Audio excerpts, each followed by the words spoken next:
This is my Chateau Barbara head that I am going to paint to match both parts. That's the Chateau head, but I'm painting it to match the Dollzone. I think it's the B27-004 yosd body. So it's a MSD head, and it fits on this body quite well. So I'm just prepping it, admiring it, taking everything out.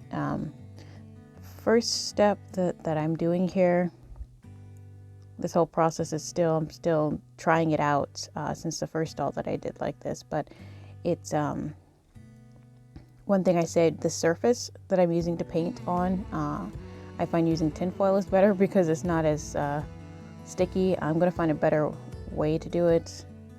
When you're painting a whole doll like this, it's just easier to not have it sitting on a surface so you can paint all the sides. I'm not airbrushing and I'm not doing anything that's aerosolized. So it's all water-based paint, so it's all done indoors and it's not a problem. But when you have parts like these, you can't just stick them on a stick and then stick those sticks into like a piece of styrofoam or something so that you don't sit it on a particular surface. So that's one thing I'm going to improve on. Find some better way of protecting the work that I'm doing, because when you sit the piece back down, it can get stuck to the paper. So it's better to use foil, and even that can be messy sometimes. But anyways, I got the head apart. I am saving all the little S-hooks so I don't lose them, because that would be a real big pain. So don't lose stuff like that. Eyes, S-hooks, things like that. I'm going to replace all of the rubber bands in the head just so I can start off brand new. But right now I am using makeup applicators, the little wedge sponges, and using a Deco Art Americana Duraclear Ultra Matte Polyurethane Matte Varnish to prep the surface. I'm not doing any sanding or anything like that. I'm just prepping it with the Duraclear Matte Ultra Matte Varnish. And then this one is the Folk Art Color Shift in the color number 5131E Blue Flash. It's a iridescent sort of indoor-outdoor gloss finish, reflective color. So it color shifts. It's pretty cool. It goes from like a magenta, sort of like purpley pink to peacock sort of blue. I don't know if that's going to show up here on the camera like so, but I mean, that's just what I see in person with my own two eyes. What I found out with using this one versus just a regular acrylic is what I've used in the past has just been regular old acrylic, indoor-outdoor acrylic paint, which is totally opaque. This stuff took layers and layers. Like, it took days and days, because I would put some on and then put some more on and put some more on. And it took forever, you'll see. But of course I just, made this to like a 15-minute video or whatever. Sped everything up. And I didn't record the whole process because it just was I just wanted to work on the doll. So I guess here I'm still prepping the surface. I did what I like to do is at least a minimum of 2 layers, but really I probably do overkill. I usually do about 3. 3 feels fine to me. I think 1 is not enough, 2 is great, and 3 is just even better, and 4 would be overkill. But anyways, I did about 3 layers of the Duraclear Ultra Matte over this. I've never used this one to prep the surface before. I like this one because it has quite a bit of tooth, and it stays matte. Originally I was using a Duraclear satin varnish, which is fine as well. I just had this one and I'd never used this one. So it was nice to have a matte finish. But the satin varnish is better for finishing everything off. So here I am choosing the 2 colors in the paints. I think that was the Apple Barrel Velvet Crush, I think is what I used. It's number 21487E Velvet Crush. Here's my inspiration for this doll. Ever since I got her, I always wanted her to be like this. I don't know, it makes me think of like outer space. So I got this piece from Hobby Lobby some months ago.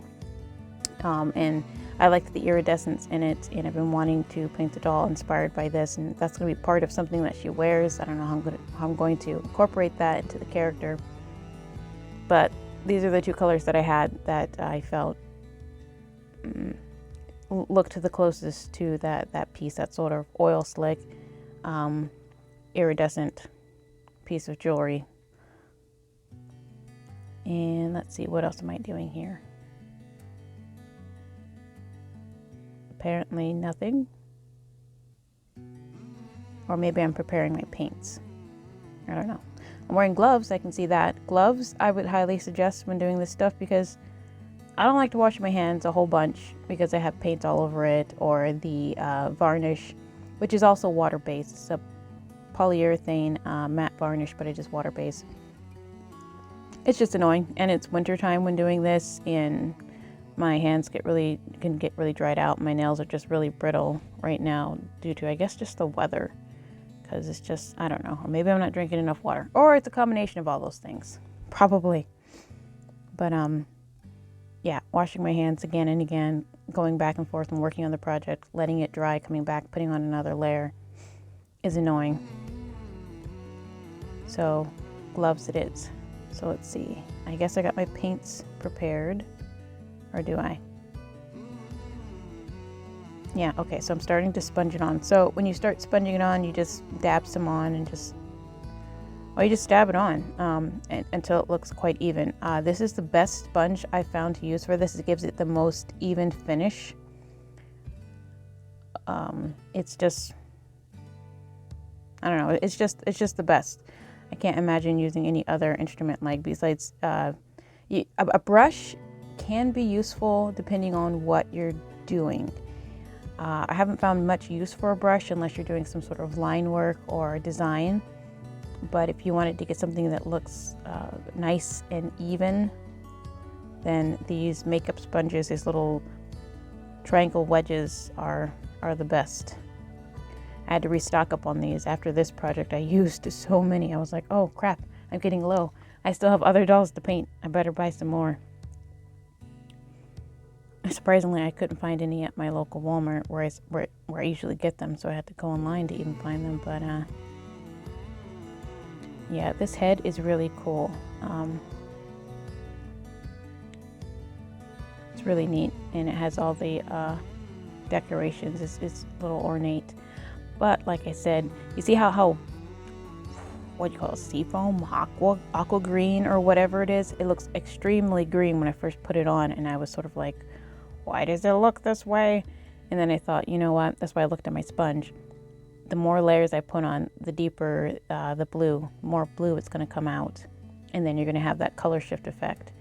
So like I said, it took me days and just layers upon layers, and being patient, because I'm not a patient crafter or maker of any sort of project I do. A lot of the times I've been working on becoming more patient and taking my time in these things, because I have an ideal in my head and I want to execute it immediately. Ooh, this is a cool ideal. Let's get it done in one Saturday afternoon or one night. But yeah, it took patience. I just worked on this technically for weeks. This and the body. This first video here is just the first part of it. This is just focusing on her head. Her body was a whole nother thing. I didn't even want to try to tackle the body yet. The good thing about it, when you're doing a doll or doing something like this, or when I've been doing something like this, I like doing these ones that are easy enough to string back up. Restringing the head was a little bit of a thing with the paddles. That was a little bit of an experience. It wasn't horrible, but there's just some dolls that I just do not want to take apart. But this one was nice, just easy to just take everything apart and string it back together. So I'm going on, putting on more layers, letting it sit there, deciding what I'm going to do differently. So those are the horns. Those are going to be a different color. They're going to be a contrasting color. That purple color I used. I guess it's a purple. Pretty sure I used that Velvet Crush. So with the paddles, I'm designing this as I go along. I didn't have like a clear picture of like what colors were going to blend into what as I was going along. I'm only painting one side of a panel, as you can see, at a time here, because like I mentioned earlier on, painting on this paper, and when you set it aside, and me being the crafter that I am, always trying to get through things quickly, if it isn't dried on that one side, it's going to stick to the paper, then you peel it up. So I had a lot of that going on where I had to slow down and just do one side at a time, so it wouldn't like sit down on the paper and then stick to it, then you're peeling it off of the paper once it's dried. But I didn't plan on a particular design as far as like, I didn't have a clear vision of how she was going to look. I just knew what colors I wanted to use.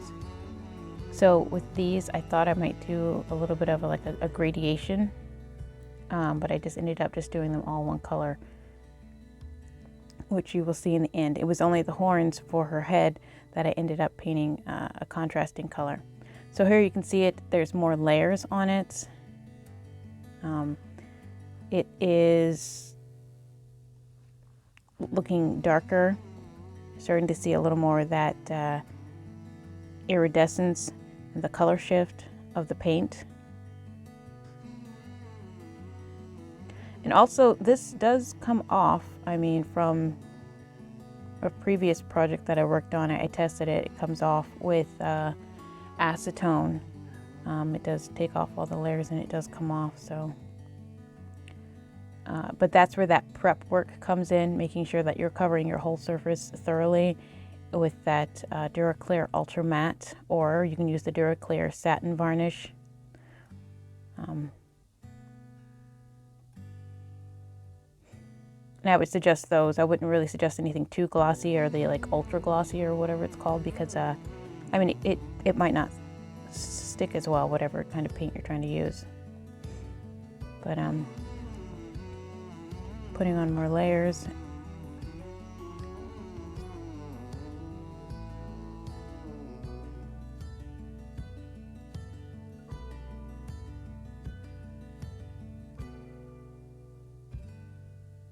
I mean, this is just the process that I'm doing. I mean, I'm working on, I guess as far as the only thing I could say as far as improvement on this, because this is the second doll I've done using this technique. The first one, I sanded the whole surface.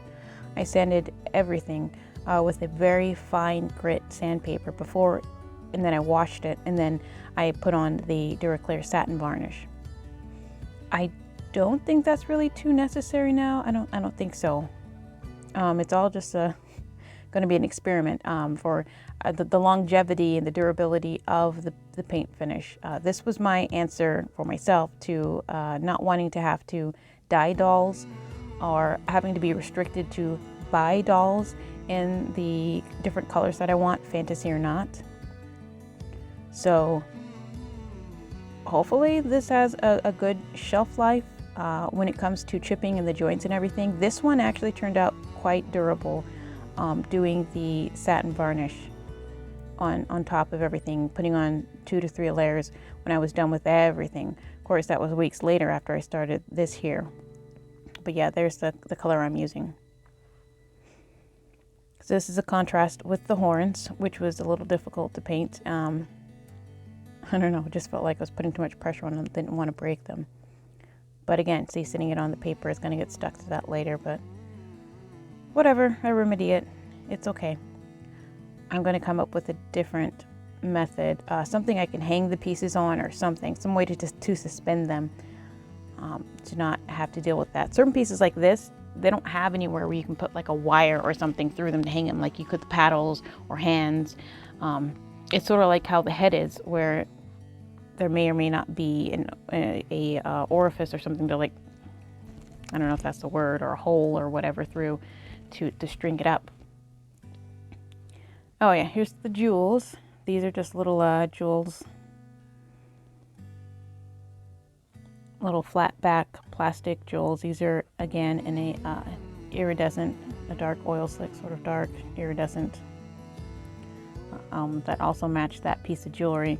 And here's that piece of jewelry again, just referencing the colors. You see that purple and blue, that how the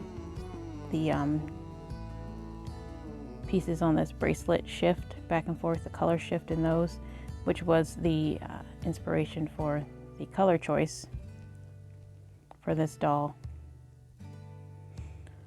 So let's see, what point am I at here? Everything looks pretty well coated. I guess I'm just exploring it here. I don't know what clip is going to jump to next or whatever. It's probably pretty much done. Oh yeah, you know what? I ended up doing other contrasting painting on those decorative parts there and on her face and her lips, the same as I painted the horns. It was nice to finish things off with the acrylic as I didn't have to do a whole bunch of layers, but here are the pictures of it. I also went over those purple parts with this stuff called Dragon Glaze color changing coat, so it has a cool finish to it. But this is it for the head. I also ended up jeweling it, and I'll be putting up part 2 soon.